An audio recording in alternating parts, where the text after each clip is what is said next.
Guys, आज हम करेंगे स्विच स्टेटमेंट। जावा में स्विच स्टेटमेंट क्या होती है, स्विच स्टेटमेंट की डेफिनेशन, सिंटैक्स और फ्लो चार्ट इस वीडियो में आपका क्लियर हो जाएगा।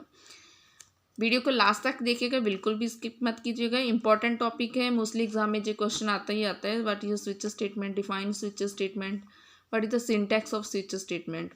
उससे पहले चैनल को कर लीजिए सब्सक्राइब ताकि इसी तरह की वीडियोज़ आपको मिलती रहे। So let's start the video.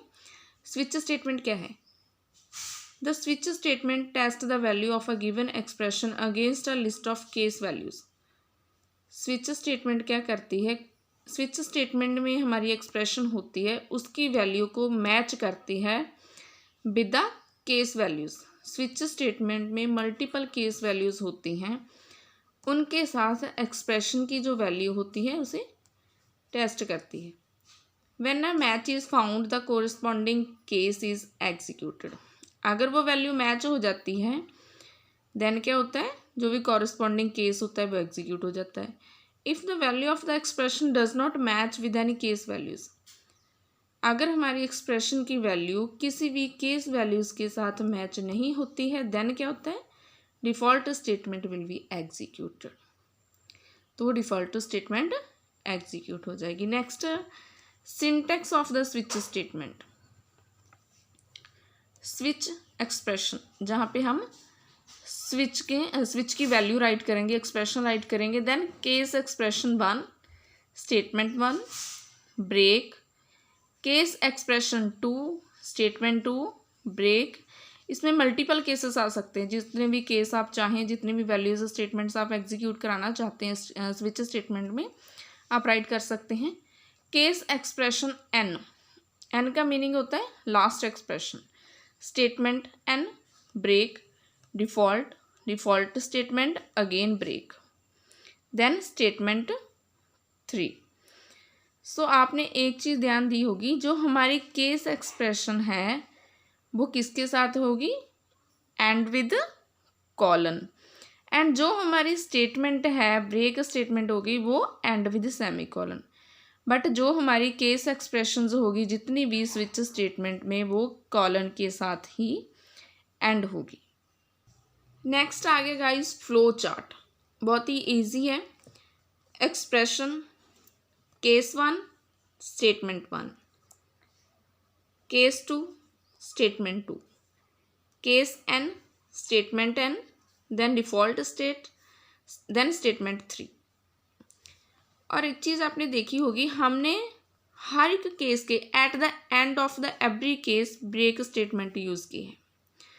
अब मैं आपको इस फ्लो चार्ट को एक्सप्लेन करूँगी, बहुत ही इजी है और इसके साथ आपकी स्विच स्टेटमेंट बिल्कुल क्लियर हो जाएगी। When the switch is executed, the value of the expression is successively compared with the values of the expression 1, expression 2 and so on. जब हमारी स्विच स्टेटमेंट की वैल्यू, जहाँ पे हमने एक्सप्रेशन राइट किया है, जिस स्विच स्टेटमेंट की वैल्यू है, जब वो एग्जीक्यूट होती है देन मैच होती है with case 1, case 2, case N. हर एक केस के साथ मैच होगी। If a case is found whose value matches with the value of the expression, then the block of statements that follows the case is executed. अगर किसी case की value switch statement की value के साथ match हो जाती है then वही स्टेटमेंट हमारी एग्जीक्यूट हो जाएगी। इफ़ सपोज करो जहाँ पे स्विच स्टेटमेंट की वैल्यू, पहले हम उसे केस 1 के साथ मैच करेंगे। अगर केस 1 के साथ वो वैल्यू मैच हो जाती है देन स्टेटमेंट 1 एग्जीक्यूट होगी। अगर अनमैच होती है देन केस 2 के साथ मैच करेंगे। अगर केस 2 के साथ मैच हो गई स्टेटमेंट 2 एग्जीक्यूट होगी। अगर स्टेटमेंट 2 के साथ भी हमारी स्विच की वैल्यू अनमैच होती है तो हम केस एन के साथ मैच करेंगे। अगर केस एन के साथ मैच होगी तो स्टेटमेंट एन एग्जीक्यूट हो जाएगी। इफ़ सपोज हमारी स्विच की वैल्यू इन तीनों केसेस के साथ मैच नहीं होती है, अनमैच हो जाती है, तो हम डिफ़ॉल्ट स्टेटमेंट को एग्जीक्यूट करेंगे।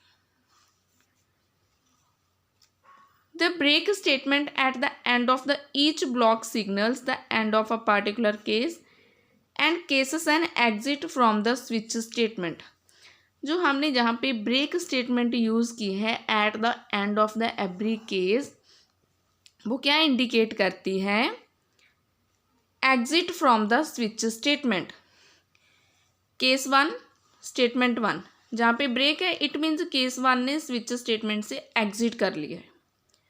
Case 2 statement 2 break, it means case 2 ने भी स्विच स्टेटमेंट से एग्जिट कर लिया है। ब्रेक का मीनिंग क्या होता है कि जो भी केस के पीछे at the end of the case break statement लगी है, इट मीन्स उस केस ने स्विच स्टेटमेंट से एग्जिट कर लिया है। Next is last one is default statement is an optional case. Default क्या होती है? ऑप्शनल केस होती है। It will be executed if the values of the expression do not match with any of the case values.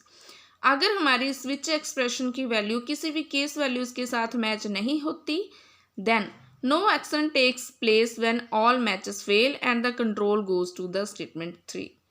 जो भी statement हमने after default right की होगी वो स्टेटमेंट एग्जीक्यूट हो जाएगी। जहाँ पे फ्लो चार्ट में देखिए, अगर हमारी किसी भी केस की वैल्यू स्विच की वैल्यू के साथ मैच नहीं होती, देन क्या होगा? डिफ़ॉल्ट स्टेटमेंट एग्जीक्यूट हो जाएगी। जो भी हमने डिफ़ॉल्ट स्टेटमेंट में स्टेटमेंट राइट की होगी वो एग्जीक्यूट हो जाएगी। सो गाइज, आज का टॉपिक आपको क्लियर हो गया होगा। अगर वीडियो अच्छी लगी तो लाइक करें, शेयर करें, एंड अगर आप मेरे चैनल पे न्यू हैं तो चैनल को सब्सक्राइब करें।